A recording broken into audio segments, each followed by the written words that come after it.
He's retired from the Fort Worth, Texas Police Department. He worked undercover during his police career, investigating a gang that a lot of people said he could not do for reasons he'll explain in a few moments. He's here to talk about the effects of long-term investigation on him, his family, his personal life, the dangers, and more on the Law Enforcement Talk Radio Show.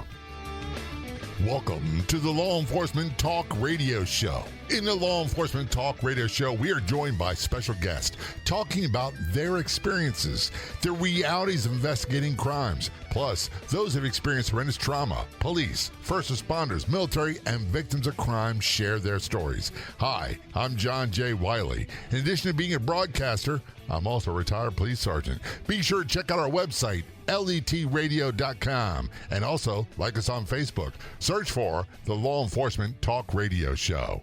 One of the questions I get all the time is, how can I show my support for law enforcement? We're all busy. We've got busy lives, but there's something oh so simple you can do with our Facebook page. Search for Law Enforcement Talk Radio Show Facebook page. And when you see a post you agree with that resonates with you, share it, especially episodes of the podcast. To do all that, just search for us on Facebook, look for Law Enforcement Talk Radio Show, and be sure to click like.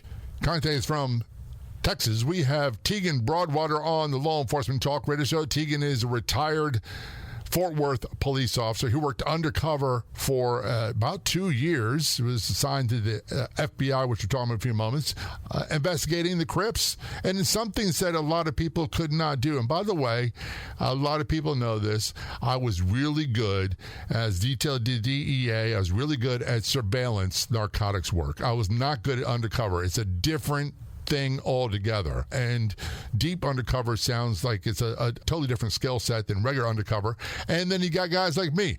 I always say this, Tegan, that I'm going to look like this, even though I'm 85 years old, I'll look like the knuckle-dragging Neanderthal cop, even in the old folks' home, and people say, shh, there's 5-0, and I'm okay with that.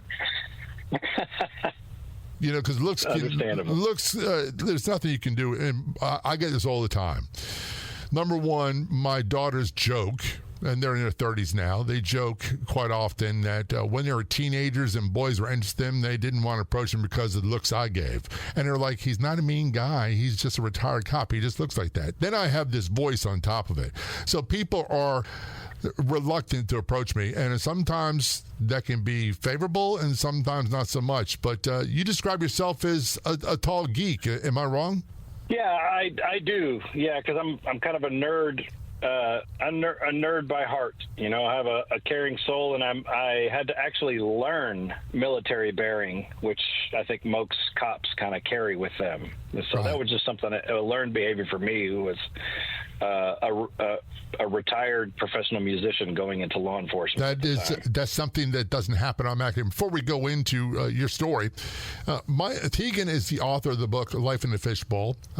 He has a Tegan Broadwater podcast, and his website is teganbroadwater.com. A lot of things are similar. I came from a military family.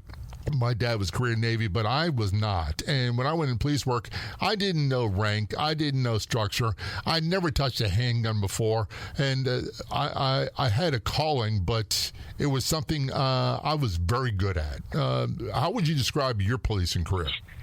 I would say it's similar. I didn't have a military family or anything, but again, I was a professional musician for my entire life leading up to that until my late 20s. I decided to cut 8 inches of hair off and join a PD. But I think it was actually advantageous for me to have as little experience with firearms as I did. I ended up being the top shot in my academy class and everything because I didn't have any bad habits to overcome. Me either. And the funny thing is, and I still get this way, I would get as nervous as a kid getting a pop exam or pop quiz that I didn't study for.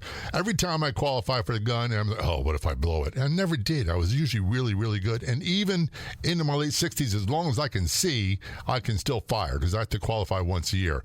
But that was, and by the way, I'm assuming, like me, you're not a ballistics expert. You really couldn't care less about guns. I really don't. I mean, I got friends who still, if they get extra time, they want to go hit the range. That's just something that I do because I want to be functional, but I consider it a task. I don't consider it something I necessarily enjoy doing. That's just my personality, though. I have nothing against it, obviously. Now, you're a professional musician. What instrument did you play? Primarily, I played the drums. I went to college of music to study drums and studied jazz there. And when you're a musician in a college, you have to learn other instruments. I ended up learning other instruments as well, and currently play several, but don't consider myself a maestro at all of them, of course, but still enjoy playing all kinds of music with all kinds of different instruments. The biggest difference, and by the way, I'm not a maestro. I took guitar lessons for about 15 minutes, and I was like, no, this really sucks. I'm not doing this. But it looked really good. The guys really looked good at doing it. I was not one of them. The big difference is, and people say this all the time, I'm a professional broadcaster. I'm a professional podcaster because I get paid. That's the difference between someone who's really good at what they do and a professional. Just because you're professional doesn't mean you're always all that good. Sure. Yeah. So your case, and by the way, it's not common for people to go from being in a band, being a musician, going to college into police work. Yeah, it's pretty atypical, and it's atypical for somebody to actually make a living at music too. I mean, it's kind of a struggle, but I birthed a child, and it made me think about life on the road, and I started getting frustrated with having to go play these dives in Oklahoma City or Little Rock, Arkansas, and be away from home. So I had a few cops that used to come out and watch us play when we were in town, and I told them I was thinking about leaving the business, but I had no earthly idea what to do, and they're the ones that suggested police work, and I thought, oh, well, that sounds really wild. Can I sign up for SWAT or something? And they said no, and explained the whole deal, and I still decided to give it a shot. Here's the thing, too, and I know stereotypes. I rebel against most all of them. They're especially generalized stereotypes. Fort Worth is not a department that has a reputation where you go, oh, a long-haired hippie freak joined the police department, and that's just not. That doesn't happen in reality. Yeah, that's true. I actually there's a town that is kind of triangulates Dallas and Fort Worth, and it's Denton, and that's where I went to school to study music. And it's a big hippie town with a bunch of musicians and artists in it, and Dallas, of course, has a little more of the glitz and glam, and played a lot of my music out there. But I had, back in the day when they had music stores, I actually taught lessons. I had about 75 private students at 3 different music stores in Fort Worth, and that's what kind of brought me to this town in the first place. And it's not all boots and cowboys out here, honestly. It's quite a big city. We moved to the 10th largest city in the U.S. now. So. And by the way, I had a guest on the show a long time ago, many on from Fort Worth, but one who's still active duty. His first name's Eric. He's a podcaster as well. And his dad is retired Fort Worth cop. He's like, yeah, I'm from Minnesota, someplace like that. I'm gonna chart my own course. I'm not going to go to that department. Guess where he wound up? Fort Worth Police Department. Here's the thing, and I say I look like a cop, I act like a cop. You would say that you don't. I would say I don't. I have a great appreciation for cop work and what it did for my outlook on life and the way I carry myself. It was a necessity to get me where I am now, because I was so much of a musician, hippie, I love everybody, everything's fine. And it gave me a perspective on the other side of the spectrum. So now I carry myself with a lot of confidence. I feel like I'm capable. I've done a lot of other things, but I'm also still, my mindset is of a creative. I'm a writer. I still play music, and a podcaster is somebody that, as you would know, spends a lot of time doing research and learning about things and trying to find interesting angles on stories and things like that. So I still pride myself on that, even my entrepreneurial endeavor, starting a business and just leveraging creativity to try to navigate that whole process. So I consider myself a creative that still carries themselves with a lot more confidence than I used to when I was just a hippie kid. We're going to talk about that a little bit more. We're talking with Tegan Broadwater. After the break, we'll talk about that. He's a retired Fort Worth Police Department undercover officer, 2 years working undercover in a group you wouldn't expect that he could do it. He's authored the book Life in the Fishbowl.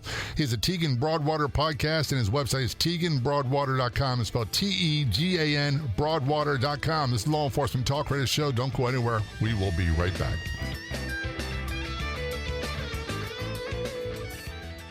You know, we used to have an app, and it was a very popular app. And then, guess what? We couldn't hold a candle to our Facebook presence. How many people have the mobile Facebook app already installed on their phone?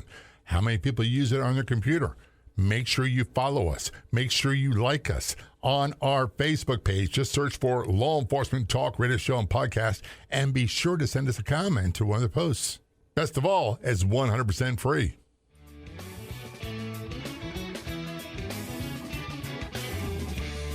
Return conversation with Tegan Broadwater on the Law Enforcement Talk Radio Show.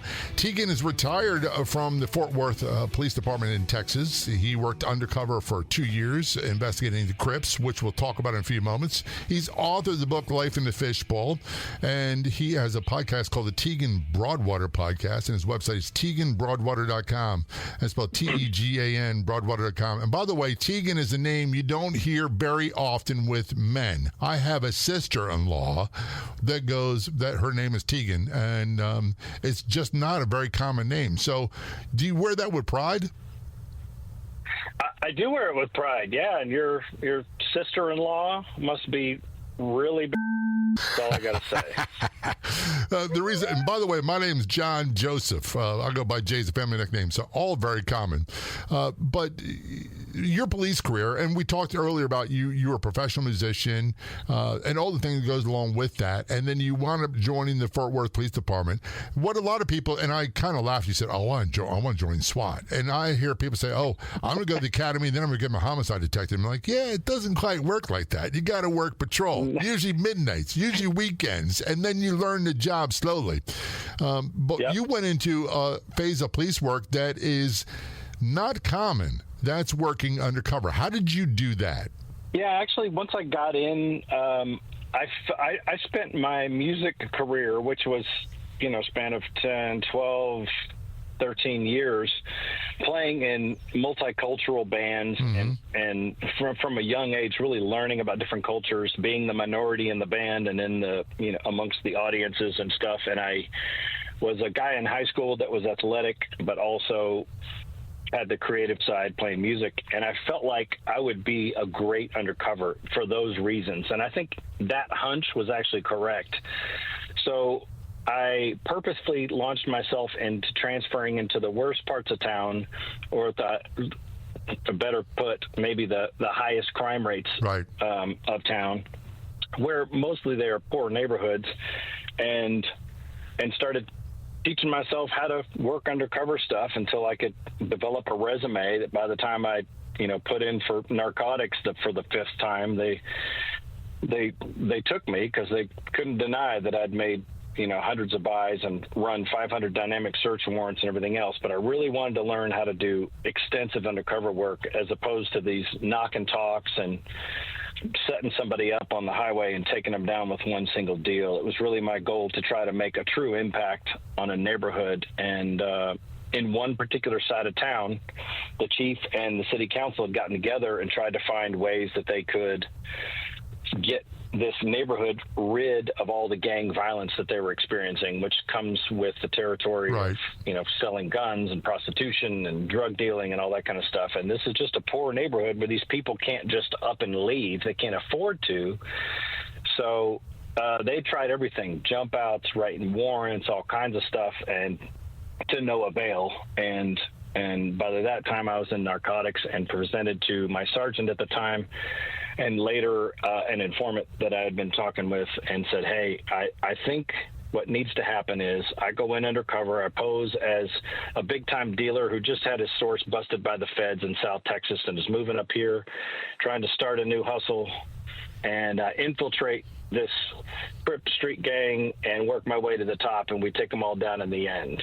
And so after they finished laughing, I said, no, I'm dead serious. And that's what I ended up launching into, just slow but sure. I started out on the street corners where they were dealing crack cocaine, which is obviously not going to get me to the head of the snake. Right. So I would bring in an informant and say, hey, I'm trying to get I'm funding this guy's hustle. So I'm not trying to do any deals with you people. So they would come in and give me all these questions, and I would just shun them off like, hey, I'm way bigger time than you are. I don't play this game like you do. This is just for my partner over here. He's trying to get a hustle, and I would fund him. And in doing so, they would go to the passenger side window and do a deal with him, and I would hand him the money and hand him a few $100, and then they would see my face and start to realize us kind of bigger time, and over periods of time start working my way in that way. It took quite a bit of time, a few months to try to, to start getting really significant deals in the works. But that's how I kind of launched this thing with the purpose of salvaging this particular neighborhood in southeast Fort Worth. Well, you're kind of a rarity in that, in just my limited experience, the most of the undercovers we had, they kind of fell into it. It wasn't something they sought out to do, and some were really good at it, and some like me were not. But you sought this out. Yeah, I definitely did, and I felt like by then I had enough experience doing basic undercover work that I could get into this and kind of keep most of my personality intact in doing so. And like you mentioned earlier, long-term undercover work is pretty rare, and deep undercover work is extraordinarily rare. And I happen to have a sergeant who just covered me, knew that I was a hustler. I kept in touch with him on a weekly basis as to who my targets were and what kind of progress I was making, because I was spending the entire team's weekly budget on buying these samples from all these fools. And he would just shield me from having to turn in reports and keeping them in the office. I kept all my reports generic and kept all the specifics on these guys close to the vest and at my house, because I was so paranoid about having bad cops or any cop being able to read about it and just talking, even if they're just talking over lunch about something. I didn't want anybody knowing what I was doing. So I made quite a bit of progress in a short amount of time, and then needed to just start ponying up, because I kept coming to these cats and saying, hey, I'm this big time guy from South Texas. And until I started actually ponying up money and stopped buying these samples, I was going to be kind of stuck just blowing all of our narcotic unit money. Right. And that's when we started shopping feds and ended up at the FBI, who was, well, they have unlimited resources to take this on. And by the way, the big thing with the feds is, man, the equipment, the money, they had stuff that we didn't have, and it made all the difference in the world. Absolutely. And in particular, the FBI in this case had a gang and violent crime task force, and they had one FBI agent assigned to the gang unit to just adopt cases that guys would make, while they're out working the streets in the gang unit. And so they were the only Fed agency that wanted to take this on and leave me as the sole undercover. Because by the time I started shopping the feds, I'd been working undercover for 8 months straight. And with the limited budget, I was going down there asking for people who I knew to be absent. And I would go down and say, hey, man, where's B? I'm down here looking for him. And then they would say, oh, man, he's not here. What can I get you? And I'd say, well, I'm not interested in that. I'm looking at some bigger stuff. But I would hang out and play video games, or go down there and drive down and share a pack of Magnum 40s, right, and start getting to know these cats on a different level, so that I could start learning the intel on gang life, since I was just kind of using the dope buys to get into the gang, as opposed to trying to jump myself in, because I didn't necessarily match the profile. I was just trying to find a slick way in. We're going to take a short break. We're talking with Tegan Broadwater. He is a retired Fort Worth, Texas police officer. He worked undercover investigating Crips. He has a podcast called the Tegan Broadwater Podcast. He wrote a book about it called Life in the Fishbowl, and his website is teganbroadwater.com. When we return, we're talk more about working undercover, why they say it could not be done. He did it, and the effects on him. This is Law Enforcement Talk Radio Show. Don't go anywhere. I promise you. We'll be right back. One of the questions I get all the time is, how can I show my support for law enforcement? We're all busy. We've got busy lives, but there's something oh so simple you can do with our Facebook page. Search for Law Enforcement Talk Radio Show Facebook page. And when you see a post you agree with that resonates with you, share it, especially episodes of the podcast. To do all that, just search for us on Facebook, look for Law Enforcement Talk Radio Show, and be sure to click like.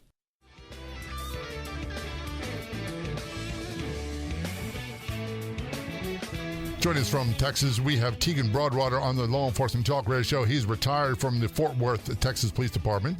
He worked undercover for about 2 years investigating the Crips. He wrote a book about it called Life in the Fishbowl. He has a podcast called the Tegan Broadwater Podcast, and his website is TeganBroadwater.com. That's spelled Tegan Broadwater.com. Now, I want to get this over with. But first of all, I think we put way too much emphasis as a society on race. What I've always learned about criminal gangs in particular is they're motivated by one thing, the color green. That's more money than anything else. Number two, the secret to me for getting along with a lot of people, police work taught me this, and going to seminary taught me this, and living a much longer life than I thought was get them to talk about themselves, not you. And if you are more inquisitive than you are of a talker, the better you'll go. Is all that true? Man, that's true in spades.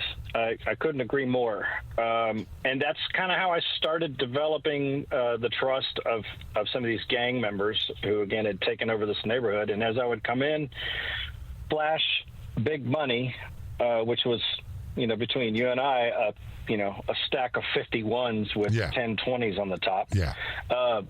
They would start realizing that nothing was happening and that other people were getting to work with me, and I became kind of the coveted one. And although it's an African American street gang, again, I didn't approach it as trying to fit in. I was a guy that stood out, and I leveraged standing out as something that I could use to my advantage. Because as like you said, it wasn't about race, but when you're driving into a neighborhood where you're the only white guy, then you're already going to get questions. Right. So what you're doing there, and especially if you're going to go down there and try to do illicit business, then you're going to get 30 questions. Exactly right. And one of the things I had a guest on who's retired DEA, and he's a rather meek guy as far as physical appearance goes, and he cut his teeth working outlaw motorcycle gangs, working undercover. And he said two things. Number one, I stopped trying to be like them. Look, I'm a money man. I do money laundering. That's what I do. And he even turned down deals. No, that doesn't make sense because of whatever reason. And they fell in love with this guy because he delivered money, he delivered results, until he delivered the hammer, which was getting arrested and having federal charges, and the hammer that brings with it. Was that the case with you? Yeah, I always say one of the key factors to my success was telling people no, because as you would know, when cops are trying to make a deal and they're only allowed to work a deal for a week or less, or sometimes a singular deal, then they're trying to do everything they can to get a deal done right then and there. So I just took the opposite approach and would be patient and explain that they would try to sell me something. I'd say, man, we don't move that kind of stuff on my side of town, so I'm not interested, but maybe we'll talk sometime. I'll see if I can get some samples from you or something, but I'd rather not. Or if they give me too many questions and start asking about questions, I said, look, I've been in this business longer than you've been alive, and this is not how we do business. So if you want to do some business, great. If you want to ask me a bunch of questions or ask to see my ID, then I got other business to do with some of your neighbors, and you can, kiss. And then good. They would see me the next week coming in and out and doing business with other people, and then they would say, hey, man, actually, I'm interested in talking. And then, we'd start adding on from there. I'm sure that you had to be told early on, and by the way, just for those who come in late, Tegan is a white guy. With a name like Tegan Broadwater, what did you expect? Another race, and he infiltrated and worked undercover with the Crips in Fort Worth, Texas for a long time. But I'm sure you met with some people that, nah, that can't be done. You don't quite fit the profile. Yeah, I mean, like I said, when I first proposed this thing that I try to launch an infiltration, both my informant and my sergeant, who are the people that I pitched separately, both bursted out laughing because it just sounds preposterous. But I think I would have laughed at you too, to be honest with you. Yeah, and I think I just had the confidence from my life experience at the time. I kind of just have always hung out with people from every walk, and it's never seemed difficult to me, from working in, playing gigs and rehearsing in the Third Ward in Houston, to being in a music and art school, to becoming a cop and dealing with all kinds of different people in the community. It just was second nature to me. So I just leveraged my own ability to relate to people in a personable way, and like you said, ask questions of them that aren't interrogative, but are more questions about them as people. What do you drink? Next time I roll down here, I'll bring a 6-pack, or what kind of football teams do you like? And this is where I started really relating to these folks on a personal level, because of spending up to 2 years with these folks, sitting in their houses and beating them at Madden to get my street cred on, or sharing a beer and talking about Cowboys football, or they're asking me to introduce them to cheerleaders at the university across town. This taught me that if you take the bad guy out of the personality and remove the sociopath, then you are left with a dude that you could totally hang out with. We have so much in common. I think a lot of people would agree that criminals are the one type of people that nobody has much in common with, but these guys actually had a ton in common with me, and I grew to really adore several of them. There were plenty of them, mind you, that I wished to go away forever, but there were also several that I really did like as people, and it caused quite a bit of strife knowing that they were going to go down for this. I'm glad you brought that up, because I had a guest on a long time ago, Joe Pistone, that a lot of people know as Donnie Brasco, former FBI, and he talked about the stress on him, his family, his wife in particular, working undercover, but he never lost sight of who he was. But one of the things that I took away from the conversation with Joe was that you developed friendships with these people. How difficult was that for you? Yeah, and I actually know Joe and have spoken to him recently, and I studied Joe when I started getting into this stuff. And unlike him, I did have the ability to separate, which is why I completed the case, because I kept in mind the ultimate goal was to free these poor people in the neighborhood who couldn't even walk their kids to school because of the amount of violent crime that was happening. But at the same time, unlike him, I had a very, very difficult time navigating the responses from the guys once we announced, 18, 20 months later, guess what? T is not actually this narco kingpin from South Texas. He's actually working with the feds, and he's been undercover all this time. Some of them refused to believe it because they knew me so well they couldn't even square it in their minds that I was a cop. Other ones were so off that they just told me to pound sand, and I had high hopes that they would talk and cooperate so they could get less time. And the ones that cooperated, I assured them that if they cooperated, I would only the select few that I actually would. I promised them that I would testify on behalf of their character, and actually got on the stand 7 times in support of some of these folks in order to tell the judge that I thought these people deserved some leniency, because I thought they held a lot of social redeeming value and the ability to rehabilitate. And once they saw that I was going to keep my word there, I did get a little bit more support. But it was kind of heartbreaking, to be honest with you. I understood why they didn't trust me anymore and told me to pound sand, but at the same time, I know myself, and internally I'm just thinking, dude, I'm really trying to help you. Like, I really like you. I really want to help you, but I couldn't blame them for feeling like, dude, you've betrayed me. You're not. I understand it totally. We're talking with Tegan Broadwater. He's retired from the Fort Worth Police Department in Texas. He worked undercover for 2 years investigating Crips. He wrote a book called Life in the Fishbowl. His podcast, the Tegan Broadwater podcast, check it out. And his website is TeganBroadwater.com. That's spelled TEGAN Broadwater.com. This is Law Enforcement Talk Radio Show. We're going to take a short break. We're going to talk about life after. Don't go anywhere. We'll be right back.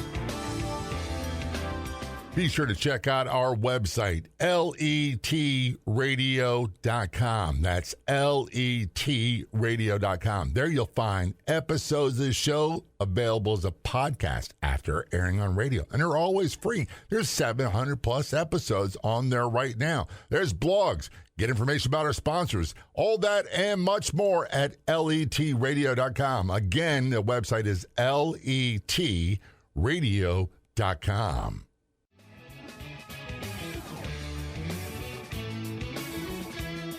Return conversation with Tegan Broadwater on the Law Enforcement Talk Radio Show. Tegan is retired from the Fort Worth Police Department, and he wrote a book called Life in the Fishbowl. He has a podcast called Tegan Broadwater Podcast, and his website is teganbroadwater.com. He spent 2 years working undercover investigating the Crips, which they said couldn't be done. And by the way, you wrapped it up. You got a lot of arrests. And what was the final outcome? I know there's more than one defendant, so generalize is good. Yeah, we ended up at the roundup. We took down 51 Crips, and 41 of them went federal, and the other 10 were prosecuted in the state. We solved 9 cold case murders because, once you start cooperating, we're no longer interested in finding out where JoJo's hiding the kilo. We'd like to know where the bodies are. So we made a lot of headway there. But again, as I said, I was growing to be friends with a lot of these folks after spending this amount of time in, and so it was an emotional time. I felt really accomplished. I was taking no credit, as undercovers are not designed to do. So this thing wrapped up, and then they had the head of the gang unit in Fort Worth, and they had the FBI agents and the SAC of the FBI talking about this and that, because it was one of the larger cases that they'd had, and it was nominated for the case of the year, et cetera, et cetera.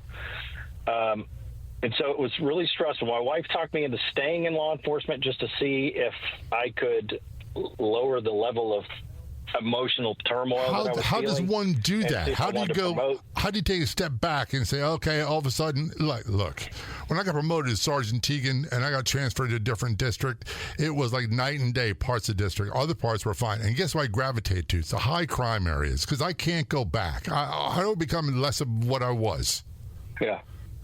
I never could see that path. I mean, that's just a path that my wife thought that I could, she saw maybe some leadership in me that would only come later in life to me. I felt so exhausted and emotionally drained that I felt myself for that last year after this operation was over,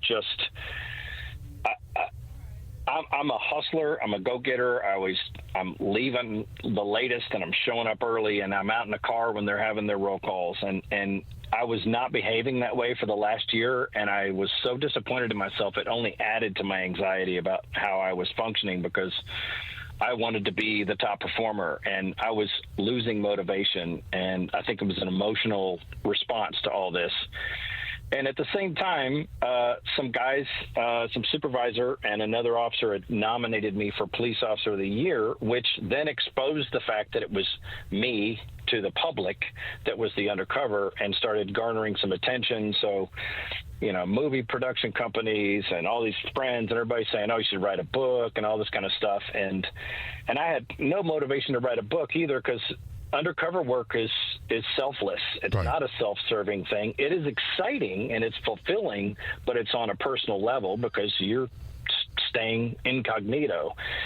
However, after we did all the debriefs of these guys and found out that some of these guys had 2 and 3 kids within a year's time, they couldn't remember some of the middle names.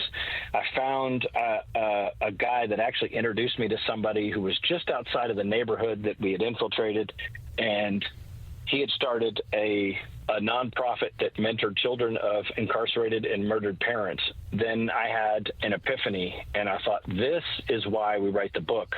Because during this process, I did this motivated by actually salvaging a neighborhood, but recognized after realizing that we had 51 people now in prison and 104 children were now left without a father in a poor neighborhood. And I thought, well, I've only done half of the job here. Right.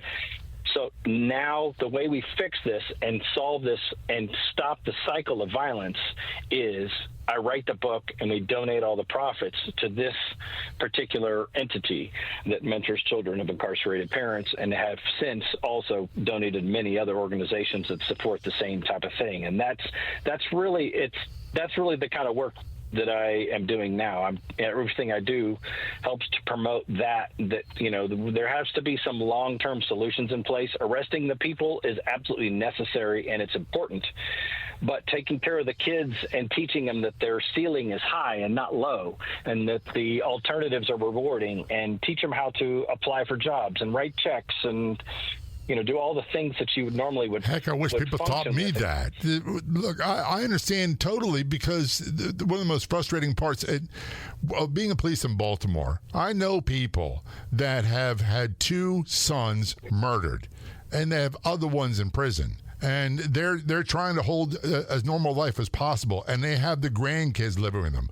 And you talk to the grandkids, and it's like they've never been out of the neighborhood. They might go on a field trip to the Inner Harbor. They don't know what they don't know, and it's not their fault they don't know. Right.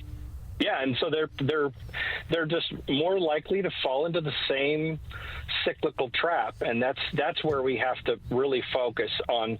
I'm all for prison reform and making it into something where some of these guys get out and they are reformed and they become great guys. And I have had pen pals from this case that I've written since 2008 and have gotten out and we've stayed friends.